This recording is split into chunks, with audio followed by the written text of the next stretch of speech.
Well folks, how are you all doing? And whether you're new around here or a returning viewer, welcome to the channel. And as you've probably guessed, I'm back out for another wild camp, and I'm in Drumochter, hoping to spend 2 nights up here. This is night 1. So 2 different videos this weekend, but we're at 2 different locations. I could have easily have stayed up this peak that I'm going up for the 2 nights. But where's the fun in that? I want to explore Drumochter again. And the peak that we're looking at, and the peak that I'm going to be camping on tonight, is called, I'm going to say Armaconic or Armaconic. I'm not sure how you pronounce it. I'll put it on your screen right now, but you usually walk this with another Munro called Gelcarn. There's actually 4 Gelcarns in this area, and one of them is actually here. Or you can actually combine it with another 2 Munros, and possibly even the Soto Windmaster, which is the Corbett here. Be quite a long day out that. And it's described as quite a good place to come in the winter when there's snow on the ground. So I might come back here again, maybe not this peak. There's plenty of Munros here. There's actually 7 in total in this area, and usually you walk them in groups of 2. I think it's Naturehike, which is the Munro kind of further up, which you usually do on its own. But yeah, it's a lovely place, Drumochter. Just a wee bit chaos in the winter sometimes on the road when there's a lot of snow down. I think you actually get a lot of whiteout conditions up here on the road as well. So yeah, if I can get a nice clear winter's morning, I might come back here at some point. Anyway, it's not too much of a walk. Got about 17 kilos on my back. Got a new tent to show you tonight, and I'll explain why I bought it when we get up there. So come on, let's go.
So about 15 minutes ago I reached the summit of Armaconic for the second time, but it's just a bit rocky up there, and I think it's going to be a bit too busy for my liking because it is a Munro. I've reached this summit here. I don't really think it's got a name. It's only about maybe 5 minutes from the actual summit of the Munro, which was the target. Now tonight's plan is to test out this tent that I've just bought about a month ago. I've had it out in the back garden twice, just practicing pitching it because it's the biggest tent I've ever owned, and I imagine it's going to take me a bit of time to pitch it tonight. Really heavy, 3 kilograms. It's a tent. I'll explain why I bought it later on. I could go on and on for the next 3 or 4 minutes about why I bought it, but yeah, I'm gonna go and set it up behind the camera, try and get this view of the road. But yeah, it's about this tent tonight. Part 1 of this trip away, so let's get it set up. Well, I'm just checking the phone signal situation now between essentially the 2 summits. The main summit's behind the camera, which you would have seen me at. Genuinely can't make my mind up where to pitch this tent. Been a bit frustrated actually. I found a flat bit, got the tent out ready to pitch, and then I found out I had no phone signal. So I'm going to pitch the tent, I think here, a bit rocky, just see if these pegs go in okay. If not, I'll just need to find something to hammer the pegs in. Not much wind forecast tonight, so they don't need to be perfect, but yeah, it's a big tent I'm pitching, so let's get it up, and I'll probably just catch you once I've got it up. And this is it folks, my brand new tent, the Hilleberg Nallo 2GT. The GT version. So the GT versions of Hilleberg seem to just have a bigger vestibule. It's a wee bit higher, you know, the roof sits higher. You've just got a wee bit more room. You can actually sit inside the vestibule, which is one of the main reasons why I bought it. You'll probably get all the answers out of me in this video of why I bought it, but I'll probably sit down at some point tonight or tomorrow for maybe 3 or 4 minutes and just talk about the tent in full on detail. But yeah, pitching time, it's not too bad. It took me about 10 minutes once I found a reasonably flat bit of ground. That's the hardest bit, is actually finding a flat bit of ground for this tent that's, you know, covers a bigger area.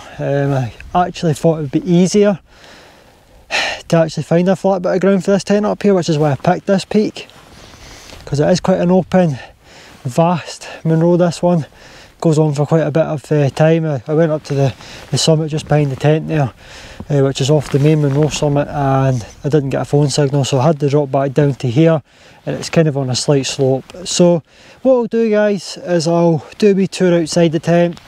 I still need to get set up inside the tent, so I'll focus on doing that once I get the tour outside, and then when I finally set up, yeah, we'll get inside the tent. I'll show you the space and stuff like that. So yeah, so far I'm quite happy with it. Alright folks, so here is my wee tour from outside the tent.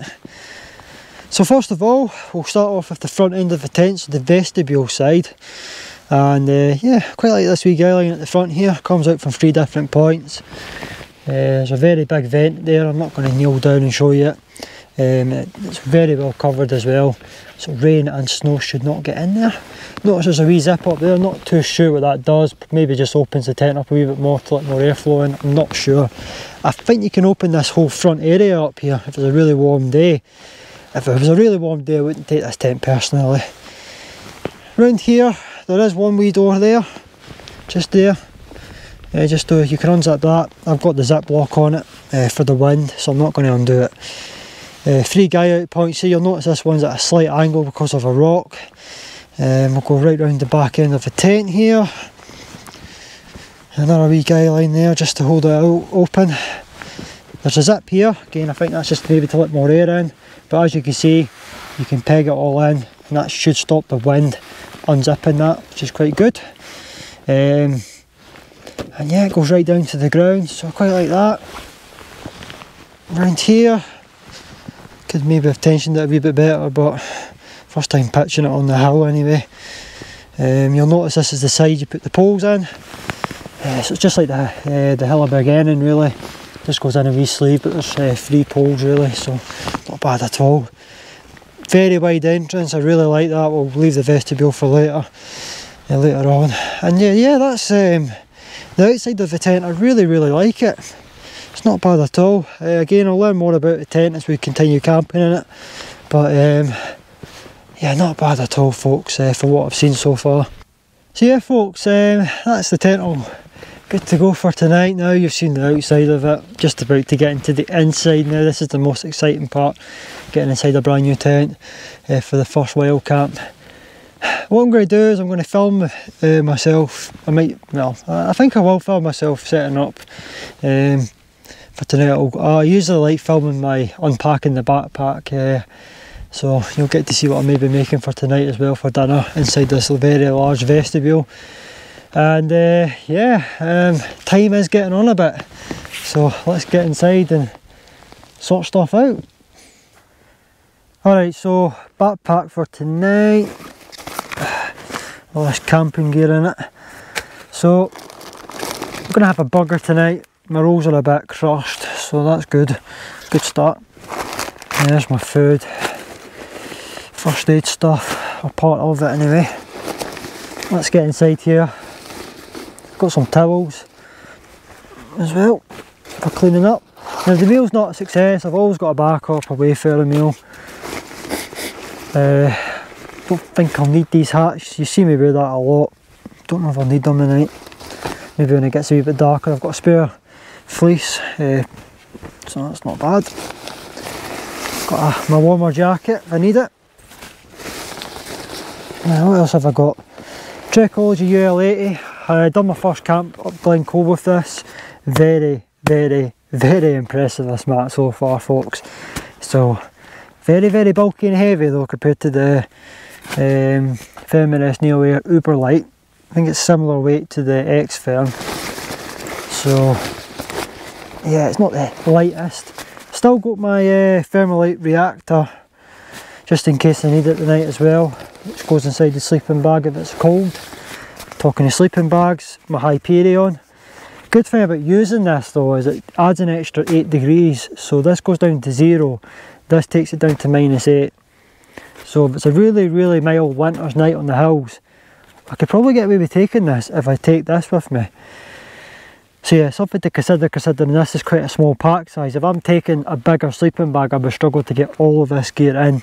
So that might be a good go-to setup, because these two combined don't take up too much space, to be fair. And the good thing about this is you can really push down on it and compress it, which is good. Got my Sea to Summit pillow, regular size. Jetboil, just the usual, I'll be using that again tonight. I've got my... oh, this pillow is a really, really good pillow. I'm actually going to undo it now and let it kind of beef up a wee bit. Just need to give it a wee shake and leave it for a minute or two, and then that's it, you've got a good pillow there. I think that's it. So I can put this at the bottom and go to the bottom of the backpack now, because there's another zip here. Now I have got scissors in case I need them. Cooking up some burgers tonight. They seem to be in good condition, the burgers. Got some cooking oil, my pans and my Jetboil stand and that are there. Got a very large gas canister as well, which fits the stand as well, the support stands, so it should keep it nice and stable, which is good. And that's about it, folks. All that's really left to do is show you what I've got for drinking. So Prime, I know a lot of people probably hate Prime, but I actually quite like some of their drinks, and I'm quite glad that it's calmed down now and you can actually buy it without any issue. So trying out their hydration drinks after trying an energy drink up, what's that place called again? Snugpak in Glen Lyon. Fruit Twist, Fanta, and a bottle of water there for cleaning up the, what is it, the pan and that. So yeah, I'm going to get set up inside the tent, and then we'll get into touring the inside of the tent, and then finally can enjoy, tripping on my words as usual, finally I can enjoy the camp after that. Jeez, oh, not informed tonight, I'm all over the place. Now this is the bit I've been really looking forward to showing you, the inside of the tent. So as you can see, I've got this large space here where I can just sit. I'll probably cook my meal probably just behind the gloves there. It's just trying to figure out where I'm going to set the tripod and stuff. I might just cook outside because it is a really nice night, and you're not going to get many more nights like this. So as long as it stays dry in the next hour, I think the clouds are meant to come down later on. Yeah, I might cook outside still, but this is the vestibule here. As you can see, it's huge, and plenty of room there to cook if the weather is bad. You're not just going to be confined to the inner. Talking of the inner though, as you can see guys, a very large space here. This mat, I'm realising just how long it actually is. It goes right down to the bottom. You can see there's a very large vent there which you can open and shut. 2 pockets on the entrance, which are quite a generous size. The door, very, very thick as well. Just like the Hilleberg Soulo, you can actually have that full mesh as well if you need to. But yeah, you can see down the side of the mat there's plenty of room. As you can see, I've stored my clothes and my dry bags with my electrics. I'll turn you guys around. Oh, I better say actually there's a wee hanging bit there for your clothes. But I'll turn you around here. You can see still a lot of space there. I've got all my food for tonight there. This bit here opens up. I identified this zip here. As you can see, you can actually open it there, let more ventilation in. You can unzip this all the way down here, and I think this is where you can actually open it all the way up here at the front. Notice there's a wee bit there for holding the tent back as well, so might try that out, but not tonight anyway. And the wee door that I was mentioning, there's a zip there for it. You can open this vent up as well. As you can see, very, very open, you know, you can see right through there. So if you have a really nice view over the Edinburgh City or something like that, from the Pentland Hills, and you want to see it from there, and you can do that, or you can just look outside this huge door here. So yeah folks, what do you think of the tent? Not bad so far. I'll get to learn more about it. You'll get to see more of it hopefully. This will mostly be used when the weather's bad. I just needed a good night like tonight to actually get it up and get used to, you know, using it. I think there's a few mistakes I've made that I've just noticed pitching it, but I can practice in the garden when I get home. I imagine I'll get the good old condensation. There's a bit of low cloud and rain forecasted tonight. I think there's already some dropping down on the Benaglow group, a wee bit further south. So yeah, whether or not that actually happens, I need to check the up-to-date forecast. That's one of the main reasons why I wanted a phone signal, and why I was a wee bit disappointed that my first choice spot had no service. It just shows you though, you just got to plan these trips better in the winter. So it's not just about, you know, lying back and watching EastEnders or whatever. You know, I do like to keep up to date with the forecast, because I'll always change it. And if you're sitting somewhere with no signal and you're going to be camped there for 2 or 3 days, or even a, you know, a long night, for example. It's getting darker now, so you're on the hill longer. I personally try to avoid the bad weather these days, so yeah, if it's like really crap weather, or if I'm planning like a 2-3 nighter in the same location, this tent will be probably my go-to just for the extra space. And it's still quite a strong, reliable tent. I've seen them wind test the Nallo 2 on the Hilleberg YouTube channel. Quite impressed. So yeah, keep it up, keep it up. Fjell Ravens, by the way, said, you know, they Abisko light tents. They caught my eye, by the way. Let me know if you've got one and what you think. But yeah, I'm kind of rambling on a wee bit like I usually do. So yeah, I'm gonna just relax now and think about just enjoying the camp now. I've done all the boring stuff, you know, talking about this new tent, and yeah, I can enjoy the camp now. Right, 20 to 6 folks, so a wee bit more time than I actually thought. I thought it was actually after 6. I've not really been checking the time since I arrived here, but a couple of hours ago now. But, well, I just had a text message there. But the tent's looking good for tonight. There's absolutely no wind up here, so I don't know much about this area, but what I do know is that's the Ben Alder group over there just behind me. I can't identify all the individual peaks like I can do in other areas of Scotland. I don't come up here very often. What I can identify though, remember that trip where I destroyed my electrics up Skarniachmore and Ben Udelman? Well, I'll turn you around now, and I'm going to just tap my screen to keep it on. That is where I done a previous camp last year. The link to that camp will be in the description, but I'll also put it on your screen right now. So yeah, I camped there with Monty and James. I think it was exactly a year ago actually. I think it was this weekend actually that we camped here in Drumochter. So it's actually nice to come back. This time last year, I think it was a Saturday camp we done it, but I can't quite remember. The weather wasn't great. I've never had a view from this Munro here, so it's nice to be here and seeing the views. But yeah, Skarniachmore, I'm actually planning on revisiting that and doing maybe a potential winter camp. I did say I think this is a good place to come in the winter. It does make the place look a wee bit prettier, although now that I've actually got a view up here and I can see like Schiehallion over there and the Lors group and the Glenland group, so the Cairngorm 4, I have to say I'm actually really impressed with the views up here. Really nice, by the way, and I imagine from the summit you would get good views into the Cairngorms, like the main group. A wee bit of low cloud over there, right enough. Oh, you might hear my phone. There's a wee bit of low cloud over there, and you'll also get a good view of the road as well. So yeah, not a bad spot for tonight. I'm really hungry. I'm going to get a quick bite to eat. I'm going to save my dinner for slightly later on. Might get another layer on as well. And might actually change the hat for the slightly warmer kit as well around my head. Like I said, I wear that a lot in my videos. So yeah, I think I'm going to change the battery in the GoPro too. Right, I'm going to see what this text message is. So I'm leaving the tent, just going to head up to the summit. I think the weather's closing in. As you'll see over there, I think I've got the camera a bit zoomed out, but you might make it out anyway. so I don't know if that's just low cloud or rain coming.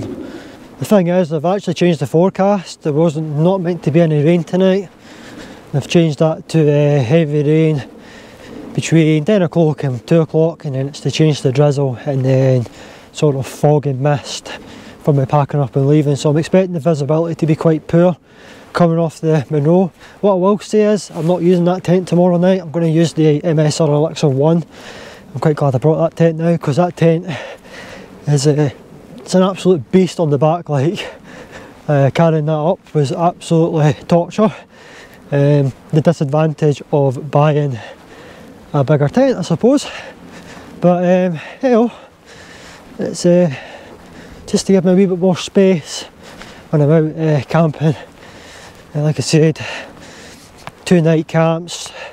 If the weather's poor, a bit like what it's going to turn out to be tonight by the looks of things, and I want to cook something, I can do it in the vestibule and still have a bit of space. Don't need to always be sitting in the inner.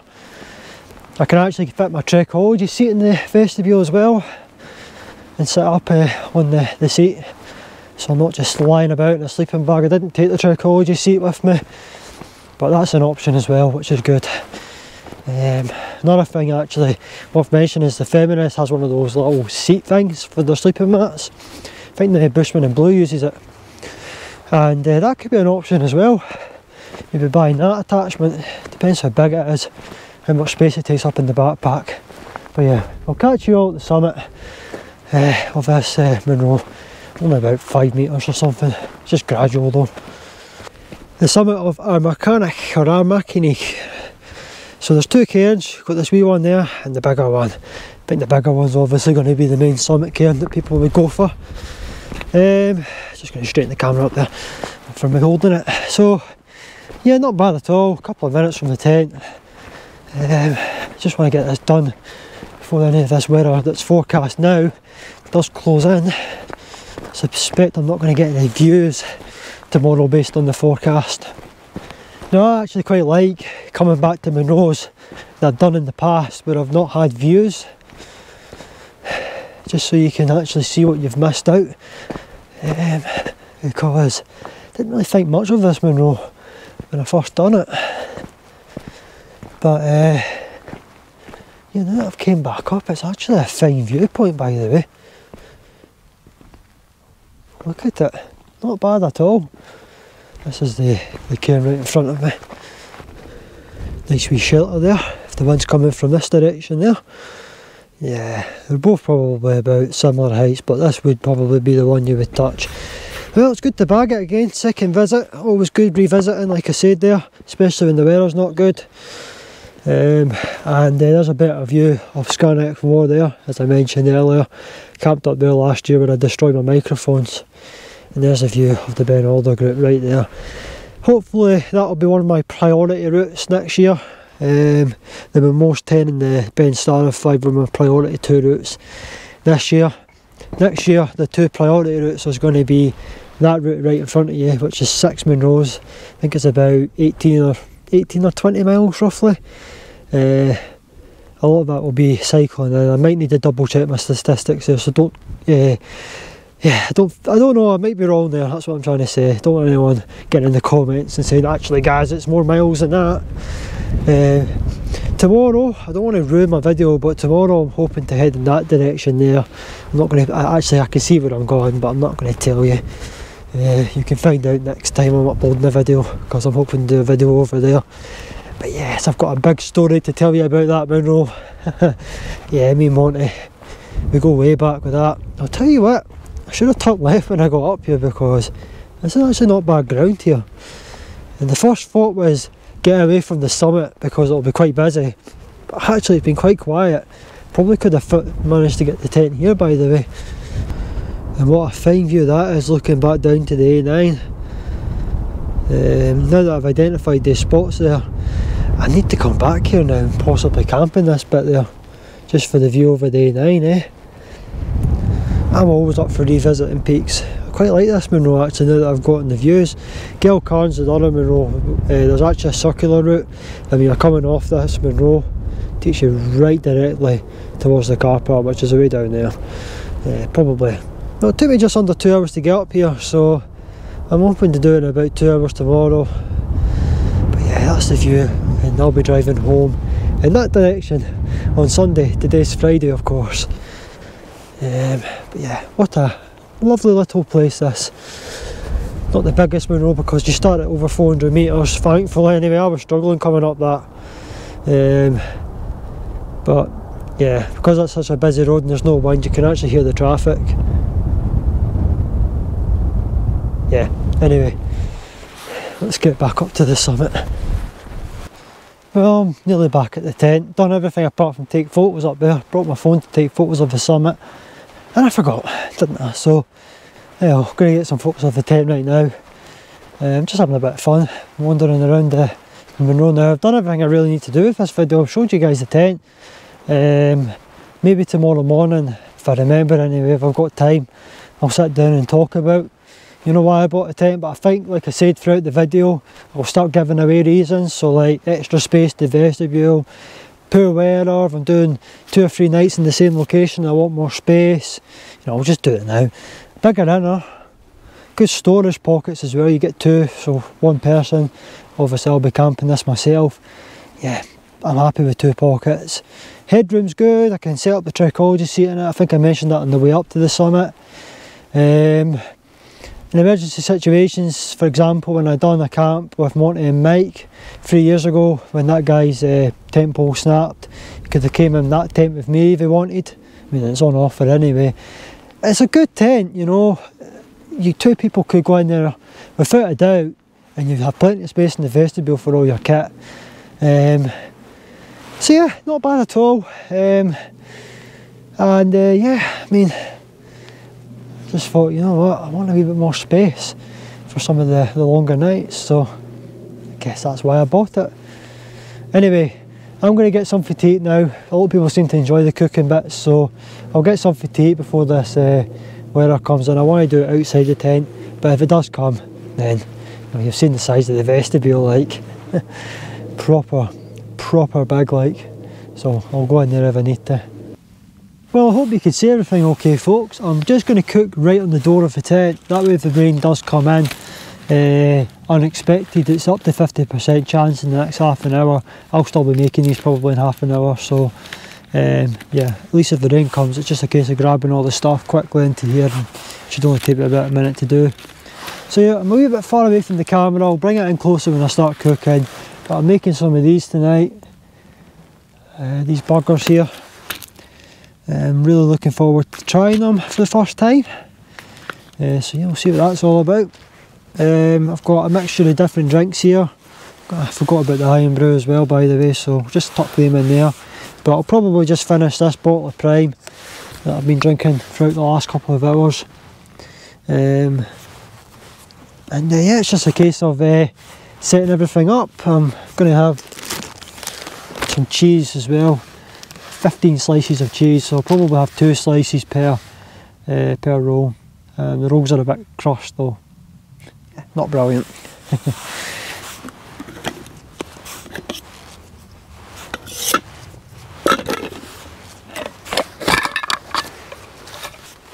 Well, I was right to stay close to the tent. Didn't even get a chance. That's the rain coming down, so it looks like we're going to get to try out this vestibule idea a wee bit sooner than I thought. I actually thought the weather would have held out for me.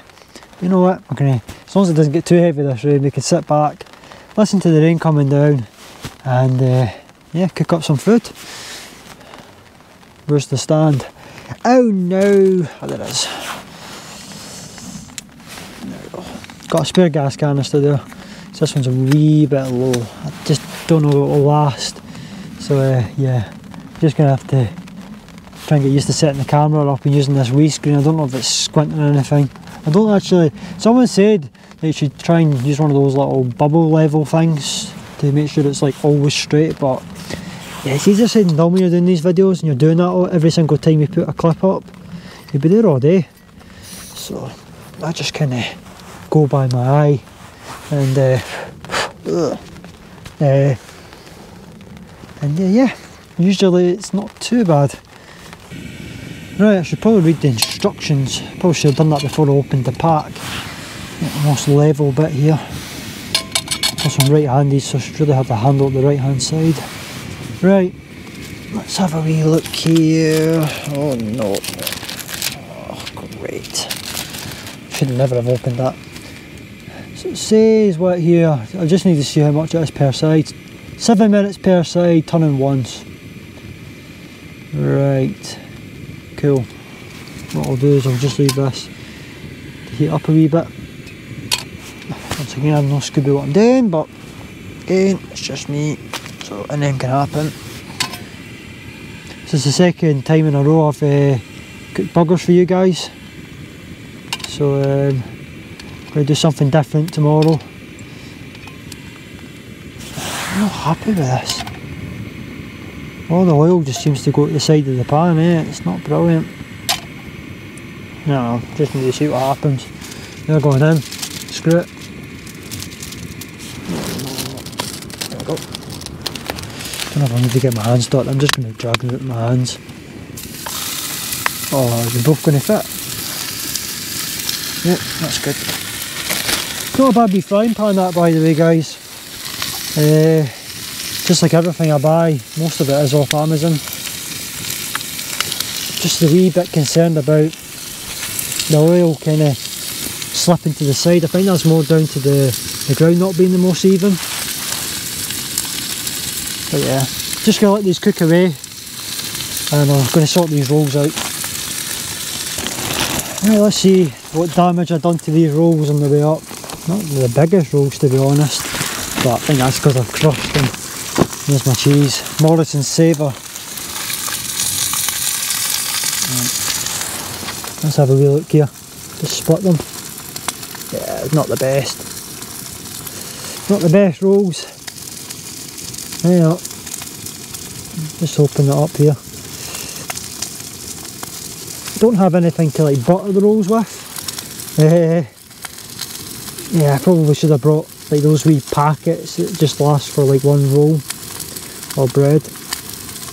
But anyway, just need to put tons of cheese on it, and yeah, hopefully the burgers will fit in them, Not the biggest rolls.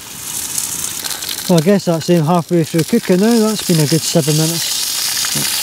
Trying to use these tong hands.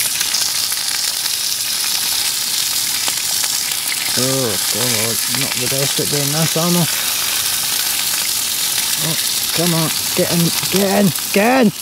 Oh, come on! There. I've kind of burnt them a wee bit around the outside. Ah well. We'll just need to see what they look like after another 7 minutes. Good thing is I'm melting cheese on them, so they might look a wee bit better. Just whatever side's burnt the most, we'll you know, get the cheese on it.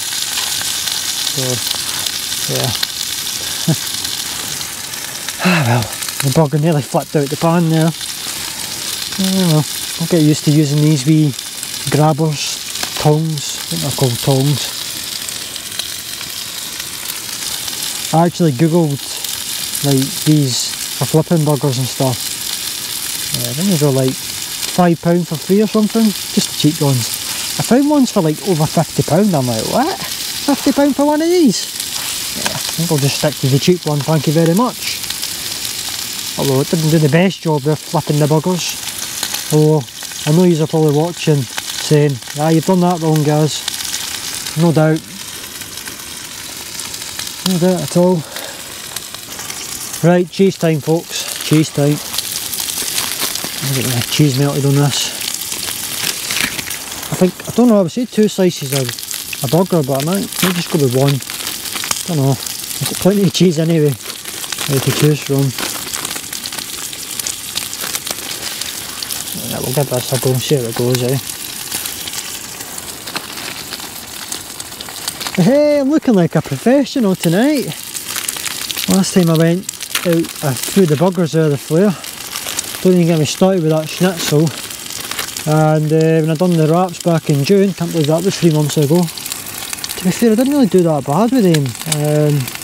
Just kind of, I don't know, I can't really remember what happened with that one. I know I struggled to put the stove apart, or put the stove together, I mean. with that new attachment, that there, for putting the frying pan on. But once I got the hang of that, it wasn't too bad, eh? Yeah, we'll melt this cheese on here for the next maybe minute and a half, and then we'll just throw them on the roll and hopefully they'll be cooked. I followed the instructions, eh, so I'll give it another minute, gives the cheese time to melt, and yeah, I'll take you off the tripod and let you see. Oh yes, just give that another minute, and yeah, put them in there. Can't wait for this. Quite a simple meal for me tonight actually. Just letting the frying pan do all the work. Not bad. I'm gonna have a little look at your comments from my schnitzel video. I asked you all if you know, what you guys wanted me to try and make on camping trips, and keep doing it, you know. I'll maybe pick one of your comments out and yeah, have a go at doing it. Why not? But yeah, I'd say these are about ready now, so I'm going to put them on the rolls. There we are, folks, this is it. I'd say the burgers look good. We'll find out when I take my first bite and it's still raw. Right, all I need to do, I'm actually thinking, should I? Wait, I'll put this back on the stove. I'm thinking, why don't, I've got all these cheese slices anyway, why don't I put some on the rolls? What? Alright, this side. Great, nearly failed to open a cheese slice. That would have been really bad. Right, just put one on each side, eh? Make it really cheesy. I mean, I can always reuse this cheese. Just check the date, December the 23rd. Well, I can have that all eaten up by then. It's 3 months away. Looking forward to Christmas actually, that's getting me quite excited there. Oh. You can hear the rain. It's not heavy or anything, not serious, but obviously if you cooked for half an hour and that, you would end up really wet. Just, there we go. I think you can see a wee bit better there. So yeah, hopefully these burgers will be cooked. They've been on for a good 15 minutes anyway. Don't know. Find out, mate. Find out. I'm just going to take a bite. Off camera. Yeah. Not bad at all though. Quite good. Looking forward to it. I was actually going to have pulled pork and bacon in there, but I'm glad I didn't, because these rolls, mate, look.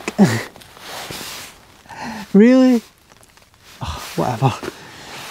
They'll still taste like a burger at the end of the day. Like a proper cheeseburger with good rolls. If you've got any advice on where I can get a good roll for a burger, let me know in the comments. Because clearly Morris's is not the place to be. Well, it's about 5 to 8 now. Not bad timing to be fair, considering all the messing about I'd done when I first arrived at this spot. I really wanted just a couple of hours before 10 to just chill out. Seems to be I'm getting a bit of a signal in here now.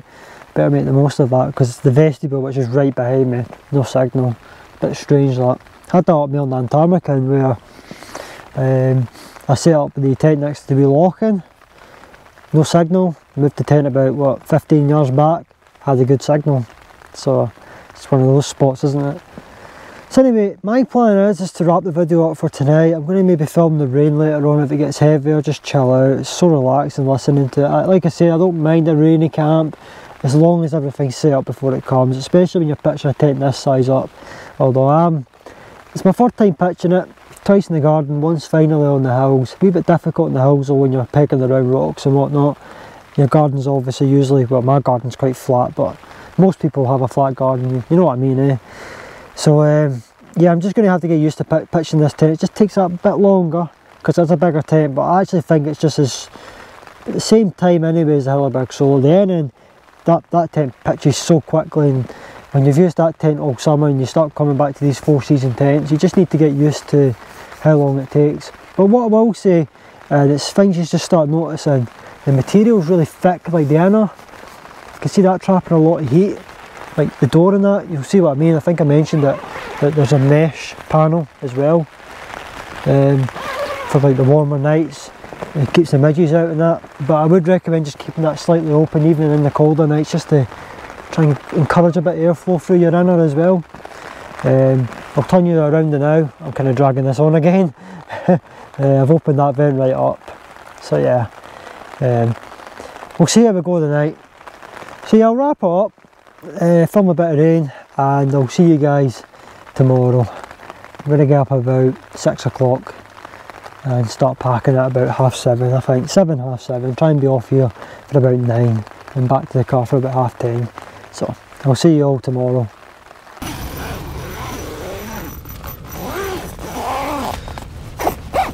Well, good morning everyone.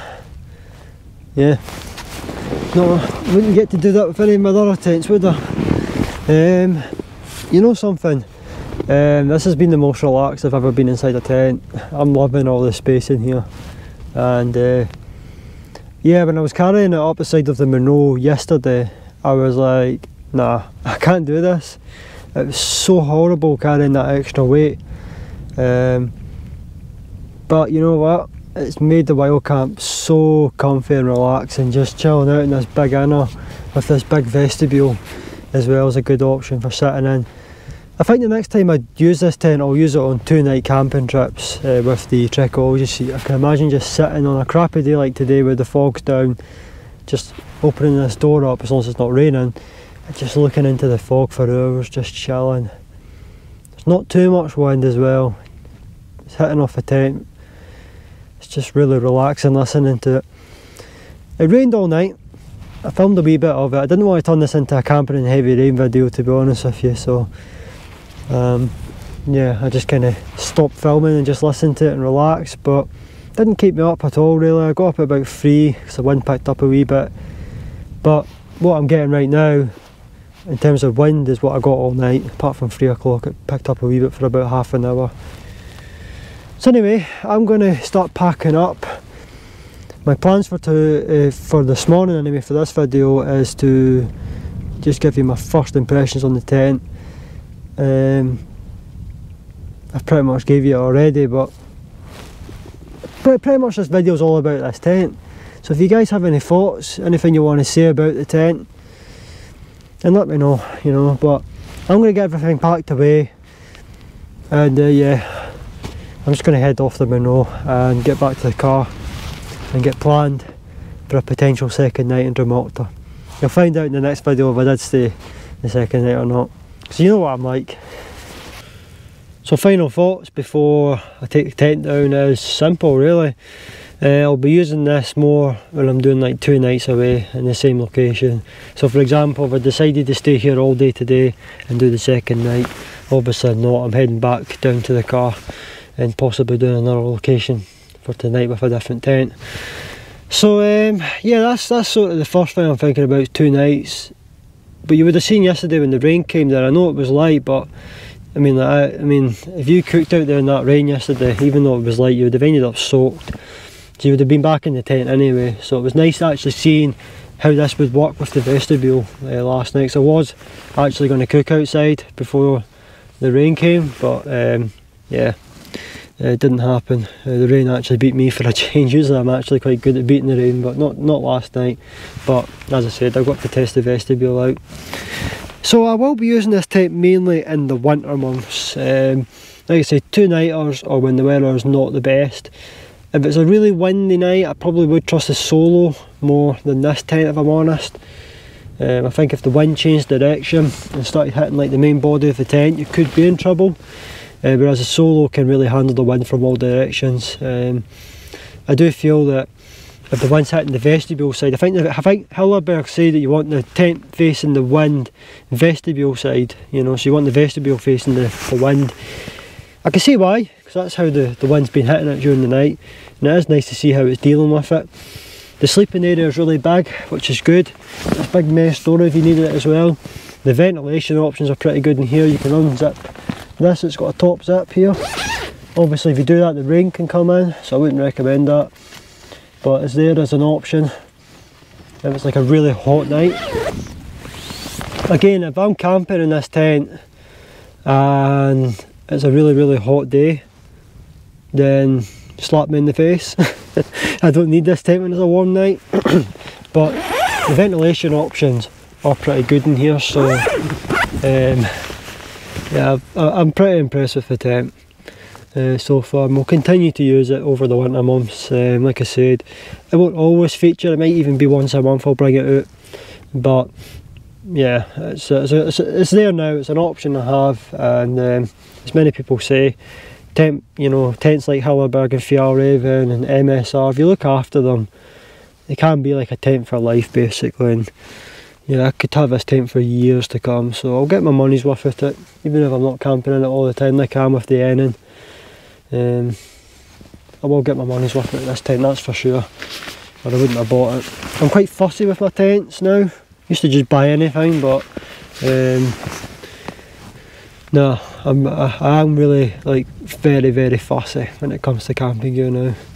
I just find that what works for me, I know Hilleberg tents have worked for me so far, so I just bought this because, you know, I'm quite used to the Hilleberg design, you know. So anyway, let's get this tent down and let's get off this blooming Munro. I need to get back to the car and charge things for the second night, because it looks like it's going to happen. Got some water there as well, and yeah, I'm just going to clean a few more things, maybe give this another wee clean, but I'll see you all once I get everything packed away. Now we're getting off here.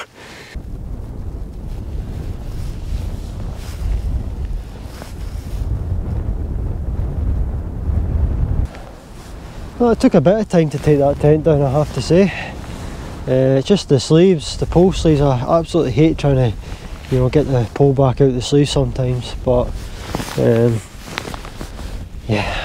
It's the first one where it's going to be a windy morning, it's going to be the wee tester, but as you can see, it's kind of obvious where the tent was, dry bit of grass next to wet grass. But just a couple of things I need to do now. The location rating out of 10, and I'll wrap the video up probably. You know, I was going to go up to the summit, but I'll probably just do it here, that way I can just get my focus set on getting back to the car. So yeah, I'll do my wee location rating. Well, I hope you can see me okay. I've just quickly set up the tripod as I wrap up the video here and give my location rating out of 10. Now, as far as location rating, you know, it's actually not a bad spot up here when you get the views. So I'm actually going to maybe put this in the very good category, because there is plenty of spots to pitch up tents up here. A wee bit slopey, but you will find a few spots. Obviously I've got a larger tent, but if I had my one-man tent, I would have had it up no problem. But just trying to find a flat area for a longer tent, yeah, I struggled a wee bit. But I'm quite fussy when it comes to flat ground. I really want like flat ground. I think you guys have seen that in the past. So I'm going to give it an 8 out of 10, which does put it in the very good category just. It's nothing like seriously special when you compare it to like Ben Hope and other places like that I'm still to visit with camping gear.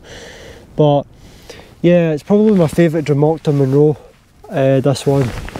From, you know, lower down, it's certainly quite a nice looking peak from the road. And yeah, when you're actually up here as well, you get really good views. So anyway folks, I'm going to wrap the video up here as well, might as well. I'm just going to focus on getting back down to the car. So I hope you guys have enjoyed the video, and as always, if you have, you know what to do. Click the like button to support the video, click the subscribe button to support the channel and future videos, and get involved in the comment section down below. And let me know what you think of the location as well, and whether or not you agree with my location rating. Yeah, thanks for watching. Until the next trip, take care.